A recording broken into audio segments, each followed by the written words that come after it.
Good morning, everyone. Thank you for attending this morning's webinar. This is the last in our series on how to effectively manage remote sales teams. This morning, I'm looking at how to combat feelings of isolation. Having worked as a remote sales consultant at Gold Vision for almost 11 years, I do feel able to bring my personal working experience to this topic. So, avoiding isolation amongst remote teams has always been important. The current health emergency means that many more employers are experiencing remote work for the first time. There's broad expectation also that this lockdown will change how we work following the pandemic.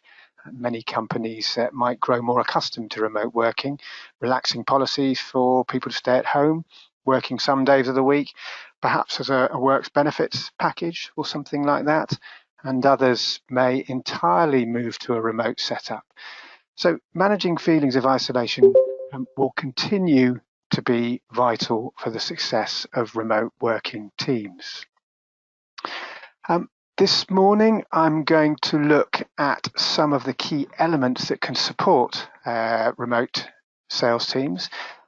Managing a remote sales team is not unlike managing an in-office team, but it does require a heavier emphasis on trust building, making sure that team members are clear on what is expected of them and the processes that will support these expectations, as well as using creative and frequent communication.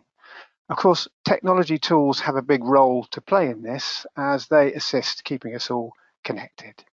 Of course, without the advent of broadband and technology, it would be far more difficult for people to be working at home as we're doing. And let's take a moment then to look at the current future state of remote working in the UK. Over the last 10 years, the number of people remote working has almost doubled. Even before the lockdown. Clearly, the developments in technology and the rollout of fast fibre broadband have enabled this doubling. But what we've seen with the current lockdown is about 60% of the UK workforce working from home. What I find interesting is that even though employees are really experiencing the benefits of working remotely, almost half feel that their employers may revert back to office-based working in the future. So, although amongst employees remote working is popular, there are many challenges to getting this right. It's important to mention the security considerations around managing confidential business data, particularly if people are working outside of the office, and of course with the GDPR regulations in place. However, that's not the focus of today's topic. Today's focus is isolation. And so what we find is that when workers can feel isolated, this can manifest in their feeling left out of what's going on in the business. They can feel lonely and disconnected, and they can struggle to collaborate with colleagues. So it's combating these points that I'm going to turn to next, starting with how effective leadership can combat isolation. So effective leadership is critical in order to support your remote sales team. As the manager of a remote sales team, it's important that you need to be proactive and supportive to get the best engagement and performance out of your remote team members. Your leadership style needs to encourage teamwork to ensure that salespeople will talk with each other as well as with you. You need clear and actionable processes that provide both structure and direction for getting the work done. You need to set goals that both challenge and are achievable, and be able to monitor and change these if either variable is not met. Crucially, you need to be available for communication. It's communication that maintains connection and fosters trust. And trust is one of the most important variables in combating isolation for remote workers. So why is trust so important? Well, if we consider the characteristics of salespeople, as Shelley Campbell does when she's writing in Entrepreneur magazine. She states that great salespeople possess these qualities. They're success-oriented, independently driven, they're able to prioritize and manage their own time. Salespeople work well with a good degree of autonomy, working towards clear goals. So effective leadership is important to get the best out of these salespeople. They don't respond well to micromanagement. The qualities of great salespeople are enhanced in a trust environment, whether they're working remotely or whether they're working in-house. And if we look at extending the importance of trust beyond just sales teams, there's research that's published in the Harvard Business Review that shows that companies that are high trust companies significantly outperform other companies on a huge number of employee satisfaction variables. All of these point to a healthier, more motivated, and more engaged workforce. So employees that are connected and productive, employees that are working in trusted environments, are therefore not at risk of becoming isolated. So how do you go about cultivating a high trust environment? Well, it turns out that cultivating trust requires those same qualities that can be attributed to good leadership. Setting clear direction through goals and expectations, giving teams what they need to achieve those through proactive and supportive management style, and measuring and monitoring these goals in a way that allows management to get out of the way, all promoting autonomy and trust. Teams need to know what is expected of them. Goals need to come right from the top. So start with your company goals, translate these into sales goals, and then break these down into goals for your individual sales reps. Salespeople are used to targets. However, effective sales management goes a step further, breaking targets down into actions that should be taken by each salesperson to achieve those targets. For example, what are the activities that reps should be engaged in daily, weekly, that will ensure the greatest possibility of achieving targets? What are the number of new leads generated, the number of meetings, the number of calls made, or the number of posts on social media? Make teams accountable. Perhaps think about once a week all team members posting an update on how many leads they've generated or followed up on, what targets they've already met. Perhaps have a team target as well as an individual target. All of this fosters teamwork and collaboration between team members. Have clear processes. Good processes provide the structure and the direction for getting work done. When these are defined in terms of tasks, particularly if these tasks are managed through a CRM system, they can be monitored. Activity monitoring means that managers can stay on top of what salespeople are doing without intrusive micromanagement. Activity monitoring reduces the risk of nasty surprises in your sales pipeline and ensures that the engine of sales is working effectively. Activity monitoring provides a framework for fostering a high trust environment in which people know what they need to do. They know that they're on track. If people feel they're on track, then they'll be engaged and collaborative. They'll be working as a team as opposed to withdrawing and isolating. And activity monitoring also provides early warning when people may be struggling. It allows you to notice under or overactivity that could be an indication that things are not right. So whilst good processes facilitate trust building within your team, allowing you to step back, this is not an excuse for reduced communication. Communicating regularly is critical for the effective management of remote teams and combating isolation. So as a manager, you should over-communicate, send updates on a regular basis, respond to messages promptly, be available. Perhaps you might consider having an open door hour when teams know that they can get hold of you. Encourage your team members to not only talk with you, but also amongst themselves. Perhaps hop on a video call through Skype or Slack rather than have a back and forth conversation over email or chat. Make it easy for people to get hold of you. Even use informal communication like text or WhatsApp. So Regular communication is vital with all of your team members to combat those feelings of isolation. Equally important is your style of communication. Leading remote teams requires managers to use their emotional intelligence. So here I'm talking about listening, questioning, being empathic, listening out for tone and emotion, what's not being said. It's about looking for clues as to how people are feeling. Asking directly if you're worried or have concerns. Asking won't make a situation worse. If someone's feeling depressed, or even worse, if someone's feeling suicidal, for example, because of isolation, asking opens a channel of communication and can break those feelings of isolation. Asking demonstrates a willingness to listen, to be there. It can open a door for a conversation and can sometimes be a lifeline. Communication is also key to building teamwork amongst your sales team. And feeling part of a functioning sales team is vitally important to keep people connected and to combat isolation. Remember that we draw our motivation from others. So hold a weekly video call to share accomplishments, how someone won a valuable new customer, or what is working well for them around prospecting.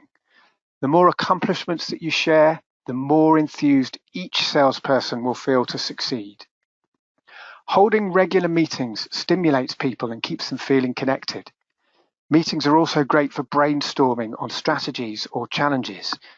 Don't let people face these challenges on their own. Create an atmosphere where people can find help and support where they need it. Schedule regular get-togethers, team meetings, off-site meetings, conferences, workshops, that type of thing. Clearly, once the lockdown is over, but now is a good time to think about these, perhaps thinking about getting them in the diaries so that they're well planned in advance and teams have something to look forward to. And importantly, communication is not just about work. One of the key challenges for remote workers is getting to know their colleagues. Connecting on a personal level helps build those close relationships, and it may take greater planning, but it's still possible with remote teams. Some examples of these are on the slide. They can include scheduling one-on-one, recurring non-work calls, playing video games, virtual coffees or virtual bars on a Friday afternoon or after work, something like that. And encouraging a change of scenery can be key. Take your phone outside. What about meeting up in the park or meeting up in town or something like that? And again, watching movies can be a way of keeping connected, and you might want to live stream your responses to the movies through Slack or WhatsApp, something like that. Technology clearly is important to keeping us connected, and it's important for teams to find the right channels to have lines of communication that can remain open. So using a mix of tools will likely ensure that communication is frequent and varied. For more formal interactions with clients, it's likely to be emails, phone calls, video conferencing at this time. But as stated previously, Zoom and Teams and other video conferencing apps are also great for keeping connected to colleagues. Ideally, at the center of a successful remote working strategy, you'll have a centralized system that everybody uses, so everybody knows what everyone else is up to. It allows you all to work as one team.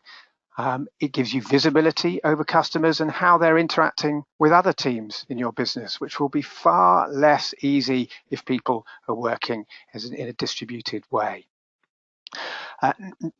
No salesperson likes to walk into a sales meeting or have an online sales meeting where they're expecting to close a big order only to find that there's a massive customer support issue that they didn't know about.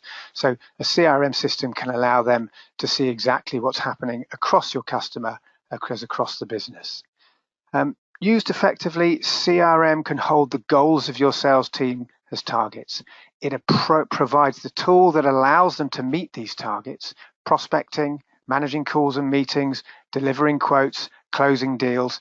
It allows them to know that they are working according to the expectations that are set amongst the business. It allows managers to measure and monitor the sales activity to stay out of the way. So far from being intrusive, and I still do hear sales managers, sales teams worry that CRM is intrusive, but used effectively, far from being intrusive, CRM can enable managing at a distance, and it enables that building of trust within those teams. So teams know what's expected, they feel trusted to deliver on this, and that breeds openness and a willingness to stay connected. What I'm going to do now is just have a quick look at how Gold Vision will support some of these aspects that I've been talking about live for a couple of minutes, and then we'll move to a summary and any questions. Okay, so first of all, I'm going to take a look at some dashboards within Gold Vision. So here, for example, we've got a view of forecast sales to target. We're looking at our sales funnel. We can drill down on this to see how each of our individual team members are working. I've got a number of tiles here, which is showing me how many phone calls have been completed, appointments, new leads we've got, that type of thing. So as each of my sales reps is carrying on with their day-to-day activities, I can have a global view of this to ensure that those criteria that I'm monitoring are being effectively managed. That can be the same for lead views as well. So as leads are coming into my business, I can see how they're being worked on, whether they're being promoted, whether they're being discarded. I can look at which individual people are working on those leads and how effectively they're doing. And I can start to offer support if I see that there are any issues. I can have a clear set of menu items that allows me to drill into aspects for collaborative sales meetings, that type of thing. So I might want to have a review of leads, looking at the individual leads that are coming into the business and checking how well they're being monitored and which particular lead sources are most effective. I might have monthly, weekly sales meetings where we look in more detail at the sales opportunity pipeline. We can collaborate wherever we are in the world on these opportunities. I can have reports based against these, which can give me clear views as to how each of my team are doing around these particular items. Going down into individual opportunity management, for example, I can have processes that are set up within my opportunities so that people are encouraged around their next activities around managing opportunities. I can set up fields that allow me to see what the probability of these opportunities is, allowing me to weight my forecast. I can have structured processes around the stages of these opportunities so we've got a clear direction as to how people are managing these. We can see how many tasks and activities and appointments and quotes are being created against these opportunities. Again, for the individual salesperson, it gives me the tools to be able to manage my own pipeline effectively. But as a manager, I can drill into this information as well. Setting up processes as tasks within your opportunities gives people clear direction as to what they should be doing in order to progress this opportunity. And it also allows management to be able to define that these things are happening. Perhaps having clear qualification criteria set up as processes within your CRM system. SWOT analysis. Why are we working on this opportunity? Should we be working on this opportunity? Key fields that allow us to think about the status of this opportunity, how it may fit in with a group. You know, is it the right sort of opportunity for us to be going after? Do we need approval or authorization processes around this, or is it something that is a standard opportunity? So, you know, easily now you can see how using a CRM like Gold Vision can provide that structure that allows teams to be getting on with what they need to do, sets the expectations, and allows management to be able to trust that those expectations are being met. Okay. So, in summary, then, managing remote sales teams is really not unlike managing an in-house team. Effective leadership is vital to combat isolation. And as the manager of a remote team, you need to be proactive and supportive to get the best out of your team members. Your leadership style needs to be empathic. It needs to involve listening. It needs to evoke teamwork so that salespeople will talk with each other as well as with you. You need clear and actionable processes that give that structure and direction for getting the work done. You need to set goals that are both challenging and are achievable, and of course, monitor and change these if these are not being met. Crucially, you need to be available for communication. As I hope I've got through here, communication maintains that connection and fosters trust. And trust is one of the most important variables in combating isolation. And finally, I've spoken about managing remote sales teams, but of course, it's equally critical to think about how you can support yourself while working remotely. Recommendations are that you should take breaks and move around at least every 40 minutes. Personally, I find 40 minutes is a little soon, and I set my timer for about an hour because I know that at 40 minutes, I feel that that's too soon, and I tend to ignore the timer. Over communicate yourself. Make sure that you stay connected. Have those virtual coffee chats with colleagues. A weekly meet up in a bar, virtual bar, can be important. It's harder when you work remotely, but there are ways still to do it. Make sure that you think about where you're working. If you don't have an ergonomic working space, then you will injure yourself over time. If you expect to work on your laptop at your kitchen table, then you will likely be disturbed, and that's likely not going to be the most ergonomic workspace. Remember that your employer does have a legal duty of care to assess and approve your workspace, wherever this is. If you haven't had this, then speak to someone, get in touch with your HR department, and think about working outside of your house. There are so many co-working spaces now. Would it be possible for you to visit one of those for 1 or 2 days a week to get that interaction that you might need? If you're not getting any of this, if you're not getting what you need, then let someone know. As a rule of thumb, if you find yourself avoiding calling people, or if you feel like you don't want to get in touch with people, then this is precisely when you should. Because isolation causes you to withdraw, and it can be a vicious cycle. So break this by picking up the phone.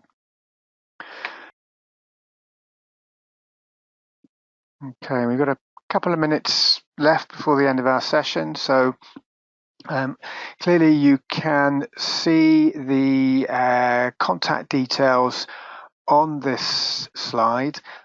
This recording will go up onto our YouTube and will be available.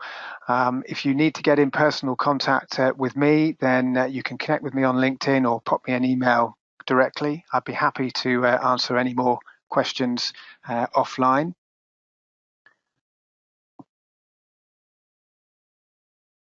Okay, so I'm going to draw this to a close then, and once again, thanks for joining me this morning. I hope there was some stuff in there that was useful,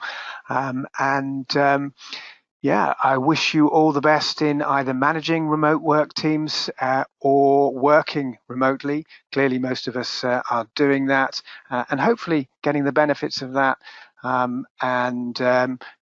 My view is that this is going to be something that grows as companies become more used to this. Yeah, thanks again for attending, and I'll speak to you another time. Goodbye.